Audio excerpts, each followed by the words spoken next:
अस्सलाम वालेकुम स्टूडेंट्स। आज का जो हमारा टॉपिक है वो बायो एनर्जेटिक्स का टॉपिक क्रैब साइकिल।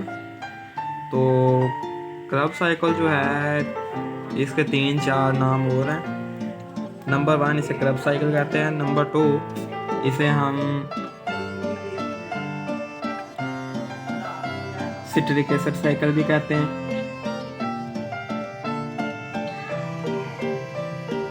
दूसरा इसे हम TCA साइकिल भी कहते हैं।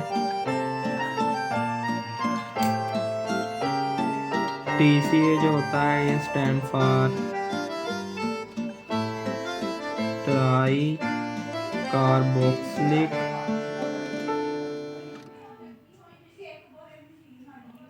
Acid cycle. तो क्रैब साइकिल जो होता है इसमें हमारे पास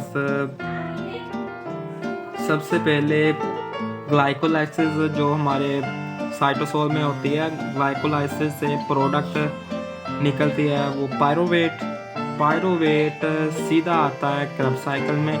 जो क्रैब साइकिल है इसकी हम स्पेसिफिकेशन कर लेते हैं। क्रैब साइकिल जो होता है ये माइटोकॉन्ड्रियल प्रोसेस है। माइटोकॉन्ड्रियल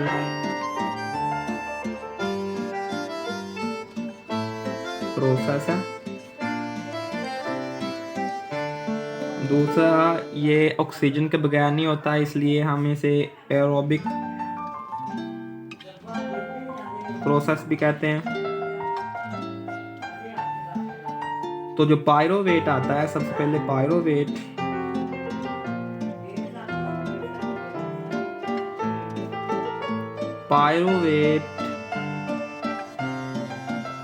आता है तो वो सबसे पहले एसिटाइल कोए में तब्दील होता है। एसिटाइल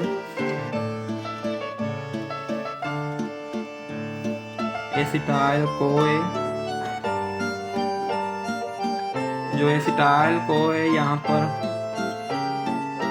हमारे पास एसिटाइल कोए दाखिल होता है सीधा सिट्रिक एसिड साइकिल में। इसमें हमारे पास ओक्सैलो एसीटेट यहाँ पर होता है, ओक्सैलो एसीटेट।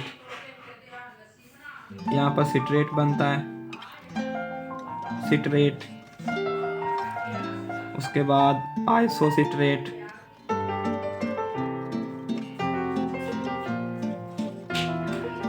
उसके बाद अल्फा कीटोग्लूटरेट,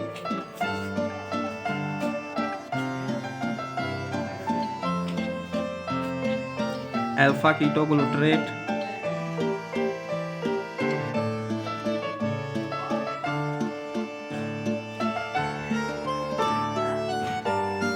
उसके बाद बनता है हमारे पास सक्सिनाइल कोए,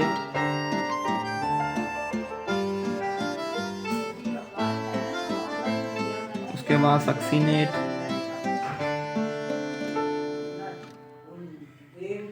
उसके बाद फ्यूमारेट, उसके बाद मैलेट।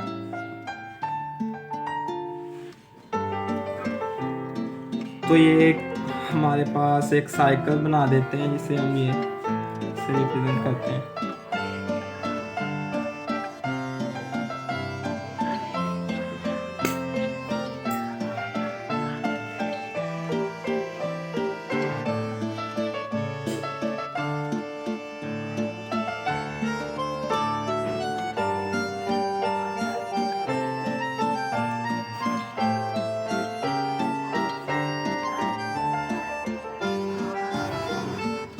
TCA cycle. तो ऑक्सैलो एसीटेट हमारा जो प्राइमरी जिसे हम कहते हैं प्राइमरी यूनिट है वो ऑक्सैलो एसीटेट है। ऑक्सैलो एसीटेट हम दोबारा रिकवर भी कर लेते हैं। तो ऑक्सैलो एसीटेट में एसिटाइल कोए एक्ट करता है और सिट्रेट बना देता है। यहाँ पर हमारे पास जो एंजाइम यूज होता है इसे हम कहते हैं कि सिट्रेट सिंथेज।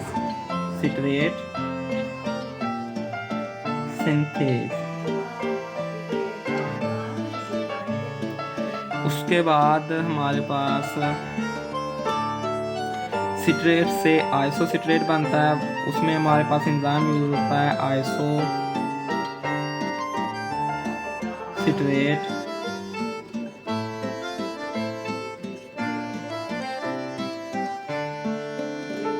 नहीं, अकोनिटेज कोनिटेज। उसके बाद आइसो सिट्रेट, इसमें हमारे पास iso citrate dehydrogenase.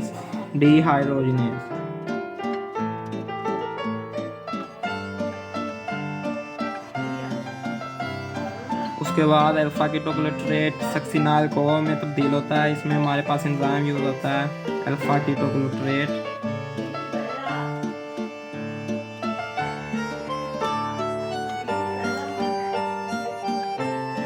Dehydrogenase.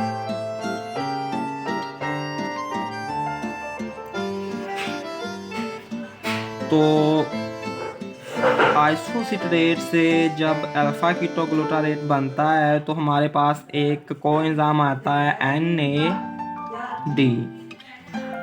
NAD आता है और हाइड्रोजन लेता है, वो तब्दील होता है NADH2। और साथ में इधर हमारे पास एक कार्बन डाइऑक्साइड रिलीज हो जाती है, कार्बन डाइऑक्साइड भी रिलीज हो गई। और इस प्रोसेस को हम डीकार्बोक्सिलेशन भी कहते हैं, डीकार्बोक्सिलेशन। और नीचे हम आए तो अल्फा कीटोग्लूटारेट, यहाँ से भी एक कार्बन डाइऑक्साइड रिमूव होगी और एक NAD कोएंजाइम आएगा इधर और NADH2 में तब्दील हो जाए। तो इधर भी डीकार्बोक्सिलेशन होगी और उसके साथ जब नीचे सक्सिनाइल को ये सक्सिनेट में तब्दील होगा तो यहाँ पर हमारे पास जो एंजाइम होगा वो हमारे पास सक्सिनिक सिंथेज,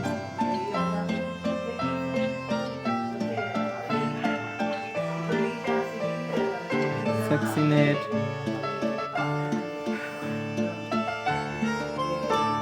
सिंथेज। तो यहाँ पर बेसिकली हमारे पास जो ATP बननी होती है, इधर बननी होती है, कैसे बनती है वो आपको मैं बताता हूँ। यहाँ पर ADP होता है, वो तब्दील हो जाता है ATP में एक फास्फेट लेकर। और अगर GDP हो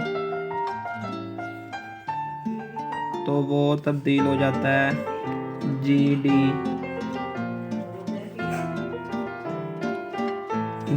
में।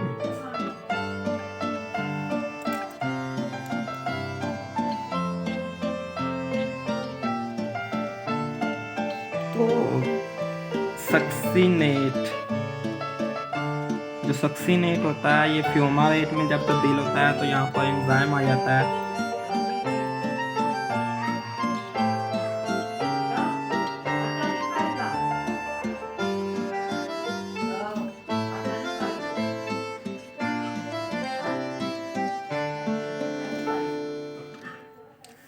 जो सक्सिनेट सिंथेज है, इसका हम दूसरा नाम सक्सिनाइल कोए थायोकाइनेज भी कहते हैं, सक्सिनाइल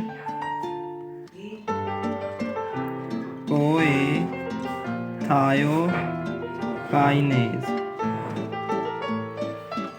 ATP बन गई। इधर देखो हमारे पास साइकिल में दो तरह से ATP बनेगी, एक तो जिसे हम इलेक्ट्रॉन ट्रांसपोर्ट चेन में NAD यूज़ करके बनाएंगे NADH2, और दूसरी हमारे पास ATP बनेगी जो हम इधर से डायरेक्टली ADP से ATP बनाएंगे। जो डायरेक्ट बनती है ADP से ATP, इसे हम कहते हैं कि substrate level phosphorylation, substrate level phosphorylation. और दूसरी हमारे पास जो NAD2 को NADH2 को हम इस्तेमाल करके इलेक्ट्रॉन ट्रांसपोर्ट चेन से बनाएंगे, उसे हम ऑक्सीडेटिव फास्फोराइलेशन कहेंगे। तो दो तरह के हमारे पास फास्फोराइलेशन हो गई, एक सब्सट्रेट लेवल फास्फोराइलेशन और दूसरी हमारे पास ऑक्सीडेटिव फास्फोराइलेशन। तो सक्सिनेट से फ्यूमारेट जब बनेगा हमारे पास एंजाइम यूज होगा सक्सिनिक डिहाइड्रोजनेज।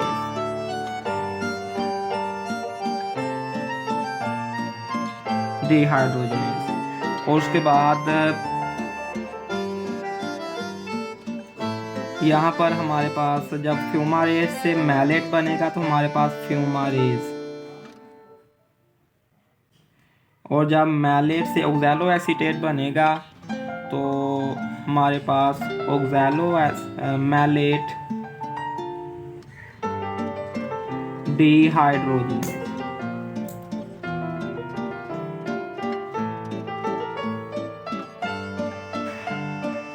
तो बेसिकली हमारे पास इस पूरे साइकिल में जो डिहाइड्रोजनेज हैं वो कितने हैं, 1, 2 और 3। तो यहाँ पर भी एक तो NAD आएगा और NADH2 बनाएगा, NAD से NADH2। और जो हमारे पास सक्सिनिक डिहाइड्रोजनेज है इसमें हमारे पास FAD कोएंजाइम यूज होगा, FAD कोएंजाइम यूज होगा और FADH2 बनाएगा।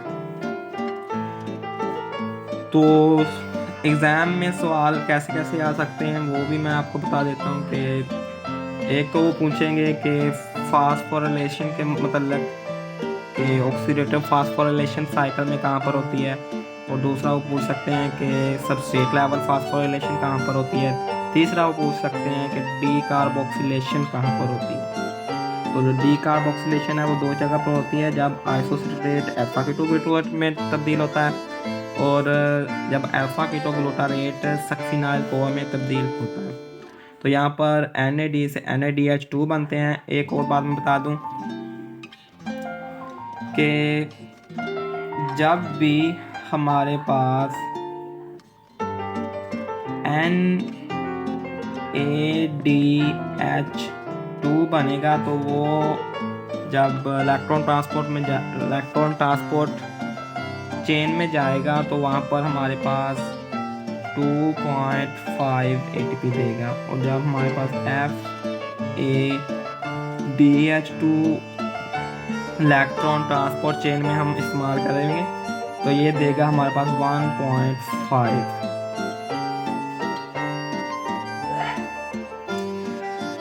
तो जो टोटली हमारे पास इस C3 साइकिल में जो हमारे सिट्रिक एसिड साइकिल या TCA साइकिल कहते हैं, तो इसमें कितने ATP बनेंगे वो आपको मैं बताता हूँ कि NADH2 हमारे पास कितने बने हैं। तो हमारे पास जो टोटल ATP बनेगी वो TCA साइकिल में हमारे पास कितने NADH बने थे, NADH2 कितने बने थे, 3, और FADH2 कितने बने थे, 1। तो इससे हमारे पास 6 ATP बनेंगे, इससे हमारे पास 1.5 ATP बन गए, और दूसरा हमारे पास एक ATP कहाँ पर हुआ था, 6 नहीं सॉरी, इसमें हमारे पास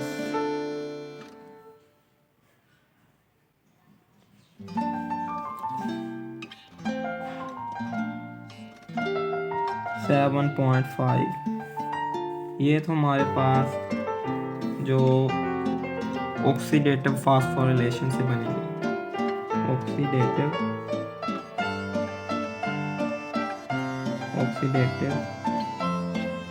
फास्फोराइलेशन से बनेगी। और जो हमारे पास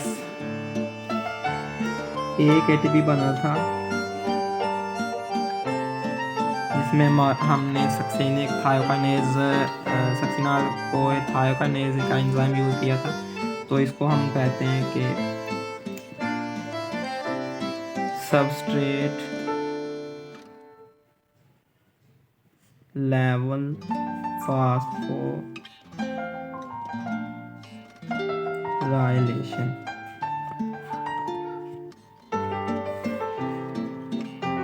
सेवन 7.5 और 1.59 और इसमें हम ऐड करेंगे 1 ATP, तो हमारे पास टोटल 10 ATP बनते हैं जब एक TCA साइकिल चलता है। तो जब एक TCA साइकिल चलता है हमारे पास कितने ATP बनते हैं? 10 ATP। तो 10 ATP हमारे पास यहाँ पर बन गए। उसके बाद हम आते हैं कि इसमें हमारे पास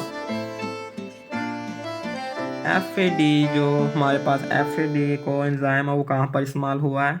तो वो हमारे पास हुआ है जब हम बनाते हैं सक्सिनेट। ठीक है, जब हमारे पास सक्सिनेट बनता है तो हमारे पास क्या हम कौन सा कोएंजाइम यूज़ करते हैं? FAD। तो अब इसमें हमारे पास जो स्टेप्स हमें याद करने चाहिए वो आइसोसिट्रेट से अल्फा कीटोग्लूटारेट में कौन सा एंजाइम यूज़ होता है? Isocitrate dehydrogenase. और इसमें हमारे पास ऑक्सीडेटिव फास्फोराइलेशन होगी। NAD इस्तेमाल होकर NADH2 बनाएगा, हाइड्रोजन यहाँ से रिलीज होगी। और अल्फा कीटोग्लूटारेट से सक्सिनाल कोए जब बनेगा तो alpha ketoglutarate dehydrogenase enzyme use होगा। और इसमें हमारे पास NAD से NADH2 बनेगा, हाइड्रोजन रिलीज होगी। साथ में हमारे पास यहाँ दोनों स्टेप में डी कार्बोक्सिलेशन भी होगी। उसके बाद हमारे पास सक्सिनेट से जब फ्यूमारेट बनेगा तो सक्सेनिक डिहाइड्रोजिनेज एंजाइम यूज़ होगा। और यहाँ पर हमारे पास जो कोएंजाइम होगा वो FAD इस्तेमाल होकर FADH2 बनाएगा। तो मैलेट से ऑक्सैलो एसीटेट जब बनेगा तो मैलेट डिहाइड्रोजिनेज एंजाइम यूज़ होगा। और यहाँ पर भी हमारे पास NAD और NAD इस्तेमाल होकर NADH2 बनेगा। तो हमारे पास टोटल 3 NAD इस्तेमाल होकर NADH2 बनाएंगे और एक FADH2 बनेगा। और जो हमारे पास इस TCA साइकिल का रेट लिमिटिंग स्टेप है उसे हम कहते हैं कि आइसोसिट्रेट डिहाइड्रोजिनेज एंजाइम वाला स्टेप। तो ये टोटली जो प्रोसेस है इसे हम कहते हैं कि ऑक्सीडेटिव है। ऑक्सीजन के बगैर ये प्रोसेस नहीं होगा, इसलिए हम इसे एरोबिक प्रोसेस कहते हैं। तो जितने भी हमारे पास प्रोटीन आ जाएंगी, फैट, अमीनो एसिड्स, कार्बोहाइड्रेट्स,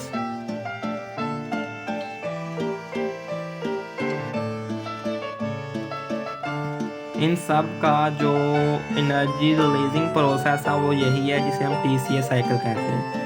सारे protein, fat, amino acid, carbohydrate सारे इस साइकिल में इस्तेमाल होकर क्या बनाएंगे? ATP। कितने बनते हैं ATP का इस TCA साइकिल में? 10 ATP बनते हैं। तो आज का जो सेशन है वो कंप्लीट हुआ। तो अगर कोई भी इसके बारे में